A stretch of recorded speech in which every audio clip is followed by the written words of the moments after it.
دوستوں آج کا ویڈیو بہت اہم ہونے والا ہے اور ایک بہت ہی اہم چیز بتانے والا ہوں، اس لیے پورا ویڈیو دیکھنا اور ویڈیو کو زیادہ سے زیادہ شیئر کرنا تاکہ جتنے لوگوں تک پہنچے اتنے زیادہ لوگوں کو فائدہ ہو۔ اور آج میں بتانے والا ہوں نماز جنازہ کے متعلق کچھ مسائل اور اس کا طریقہ۔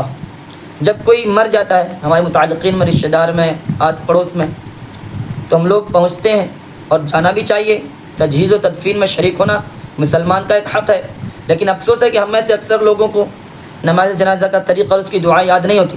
اس لیے میں آج اس ویڈیو کے ذریعے آپ حضرات کو بتاؤں گا نماز جنازہ کے فرائض، شرائط اور سنن اور اس کا طریقہ۔ پورا ویڈیو دیکھنا، آخر تک بنے رہنا۔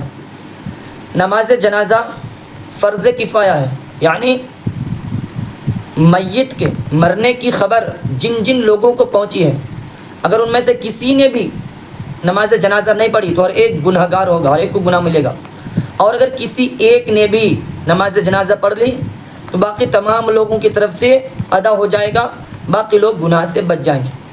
نماز جنازہ کے فرائض۔ نماز جنازے میں 2 فرض ہیں۔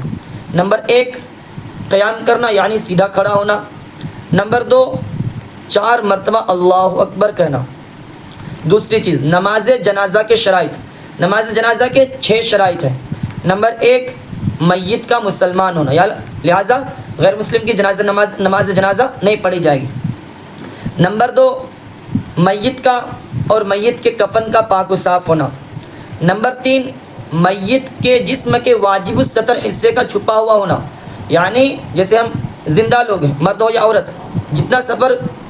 جتنا ستر چھپانا فرض ہے، ضروری ہے، کم از کم میت کا بھی اتنا ستر چھپا ہوا ہونا ضروری ہے۔ اگر بالکل ننگا ہوگا اس کی نماز جنازہ نہیں ہوگی۔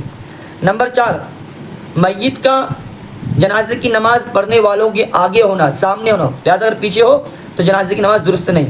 نمبر 5 میت یا جس میں میت ہے اس کا زمین میں رکھا ہوا ہونا، لہٰذا اگر کوئی شخص کندھے پر اٹھائے ہوئے ہیں جنازے کو یا پھر گاڑی پر رکھا ہوا ہے تو اس کی نماز جنازہ درست نہیں ہوگی۔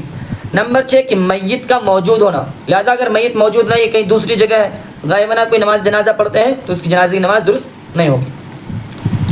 نماز جنازے کی سنت ہے۔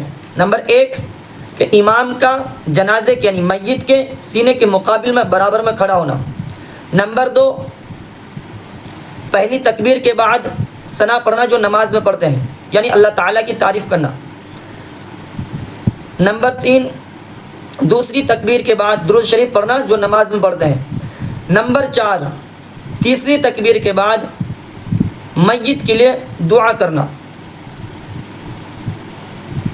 نماز جنازہ کا طریقہ۔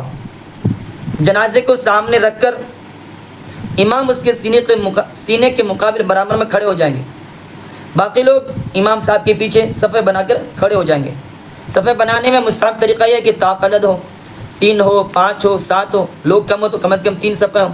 احادیث میں فضیلت آئی ہے کہ 3 صف جس جنازے کی نماز پڑھیں گے اس کی مغفرت ہو جاتی ہے، اس کے لیے جنت واجب ہو جاتی۔ اس کے بعد نیت کریں گے۔ نیت دل کے ارادے کا نام ہے۔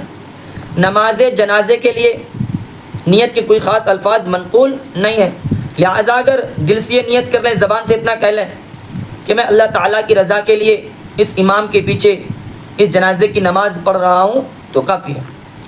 اس کے بعد پہلی تکبیر یعنی اللہ اکبر کہتے ہوئے کان تک ہاتھ اٹھائیں گے اور ناف کے نیچے جہاں نماز میں ہاتھ باندھے ہوئے ہاتھ باندھ لیں گے اور ثنا پڑھیں گے جو نماز میں پڑھتے ہیں۔ پھر بغیر ہاتھ اٹھائے ہوئے دوسری مرتبہ اللہ اکبر کہیں گے اور درود شریف پڑھیں گے جو نماز میں پڑھتے ہیں۔ پھر بغیر ہاتھ اٹھائے ہوئے تیسری مرتبہ اللہ اکبر کہیں گے اور میت کے لیے دعا پڑھیں گے۔ میت اگر بالغ ہو، چاہے مرد ہو یا عورت، تو اس کے لیے ایک دعا ہے، اور اگر نابالغ ہو تو لڑکے کے لیے تھوڑا الگ ہے، اور اگر نابالغ لڑکی ہو تو اس کے لیے الگ دعا ہے۔ پھر اس کے بعد چوتھی تکبیر کہیں گے اور سلام پھیر دیں گے، نماز جنازہ مکمل ہو۔ نماز جنازے کی دعائیں کیا ہیں اس کے لیے انتظار کریں دوسرے ویڈیو کی۔ آج بس اتنا ہی۔ السلام علیکم ورحمۃ اللہ وبرکاتہ۔